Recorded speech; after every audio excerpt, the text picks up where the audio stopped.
What's your take on Gary Neville's Monday Night Football comments? What did he say? Is that what he said? What did he say on MNF? He said. Did he say that? Was he cussing? This is the article. Gary Neville has told Marcus Rashford to concentrate on Barcelona rather than comment on Ruben Amorim's work at Manchester United.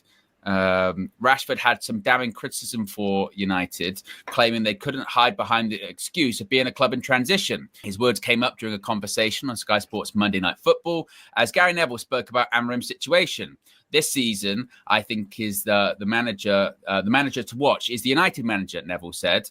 All eyes are on him. Can he do it? He had a horrible start to his United career. He didn't want the job partway through the season. Presenter David Jones interjected, do you not think because of that he gets this season, whatever happens? Oh, no, I don't think it'll be that easy, responded Neville. I think if he's down in the bottom half of the table, he'll be under massive pressure. Again, Jones interjected, this time asking, what about what Marcus Rashford said the other day, that United have got to come up with a plan and stick with it somewhere, haven't they? Neville held up his hand, waved it, and somewhat damningly remarked, let's ignore that because I don't want to go into Marcus Rashford comments tonight. He was there at the club for 10 years and had his opportunity to impact the club. Ruben Amorim this year, I think he'll do a good job. Marcus should concentrate on Barcelona.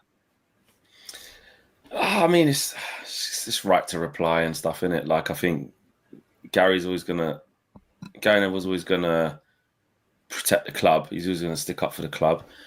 But I don't necessarily think what Rashford said was wrong. There was just one part of it when he said the transition hasn't started yet. I didn't agree with that point because it has started. I don't think what either of them said there are wrong. To be honest, that's what I'm saying. I mean? Both things are right. Rashford. Him saying that Rashford's been there for 10 years and had the chance to do X, Y, Z. Exactly. You've had the chance, and when the going got tough, you made some bad decisions. You dropped your standards professionally. And that's not me just making up things. You talk about the Belfast incident. You had some mishaps. And then on the pitch, you were clearly visibly struggling, wouldn't run, not there. But Rashford saying that the club keeps pivoting and had no direction. And when you're there they all want to win, that's what happened. That's exactly, we've all been saying what's happened to our club. We don't know where we're going. So I don't really have a strong opinion on that, to be honest. I don't really care. They're both saying their piece.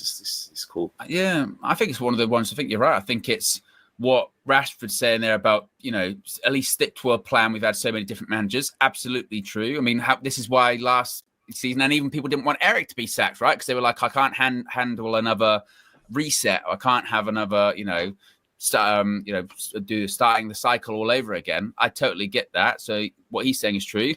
But what Gary Neville's saying is there is also true in the sense of, Manchester United, that chapter's done for Rashford. Does he need to go on the Rest of Football podcast and talk about it? Maybe not. They probably won't like it. The ex-pros are like, don't do that. You're still currently being paid by Man United. Well, they might have all your wages, but you're still a Man United player. So one of those ones, isn't it?